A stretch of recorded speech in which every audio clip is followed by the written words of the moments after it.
So supposedly Malcolm Brogdon is being, not actively shopped, but the Adam Kauffman says, I've heard some whispers that they're trying to trade Brogdon, but Brogdon's not being actively dangled, but he's absolutely on the block.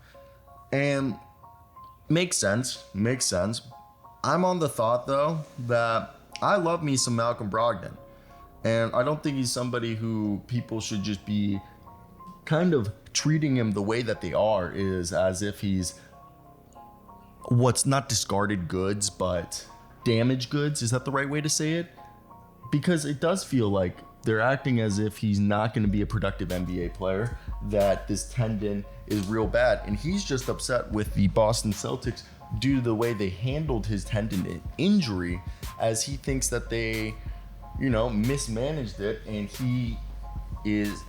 we know that the Boston Celtics have a tendency of mismanaging injuries, as they did it with Isaiah Thomas and Kemba Walker. And if you guys haven't seen, Enes Kanter is like leaking all this information regarding, about the Boston Celtics and other teams. Now, how much validity he has is up to you, if you believe what our man Enes Kanter, Enes Freedom is it now, I guess we could say, because he changed his name because he wants freedom, but it's Enes Kanter. So take it with a grain of salt. But who could they get? I mean, we knew that a team like the Pistons were shopping Killian Hayes and Bojan Bogdanovic as a package.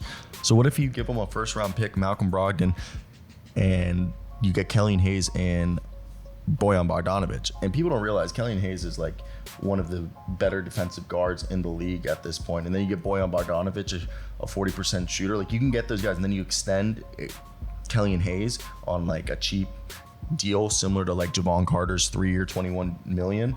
And you get a guy who, yes, he can't shoot threes, but he could be solid. This is all just speaking out my ass, but it's a lefty point guard who's a good playmaker.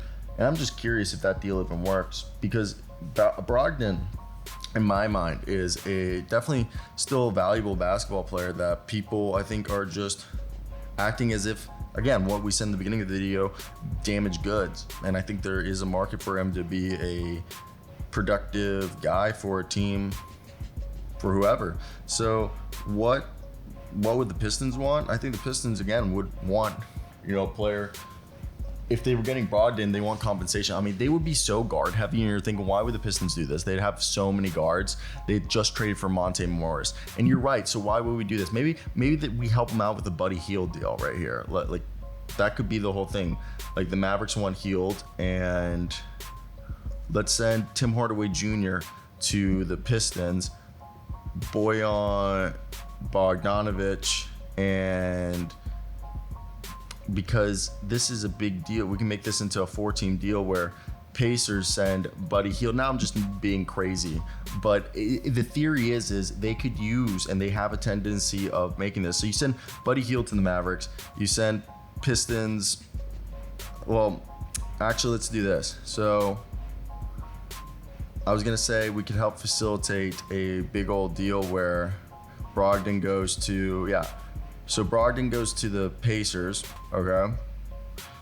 Buddy Hield goes to the Mavericks, and Tim Hardaway Jr. goes to the Pistons, while the Pistons send Bojan Bogdanovic and Killian Hayes to the Celtics. And that deal, all you have to do is the Celtics would have to cut $5 million to do this deal, as they would be over the books, but the Mavericks would get Buddy Hield, Pistons would get Tim Hardaway Jr., and Pacers will get Malcolm Brogdon. And obviously every team you would have to, give some second round picks to a couple teams, and a first round pick probably would have to go to the Pistons or Pacers. Pacers would probably get a couple second round picks because Brogdon has more value than Tim Hardaway Jr., and then the Pistons would want to pick for taking on Tim Hardaway Jr. And then if you're trying to cut $5 million, maybe you send like Payne Pritchard to you need to cut some money, so you send Payne Pritchard to the Mavs, and then you send Luke Cornett to the Pacers, Luke Cornett's a non-guaranteed. So That way, yeah, this deal could work easily. And Luke Cornett would be cut by the Pacers, and then you just add picks to this. This isn't actually a bad deal right here. I think everyone wins.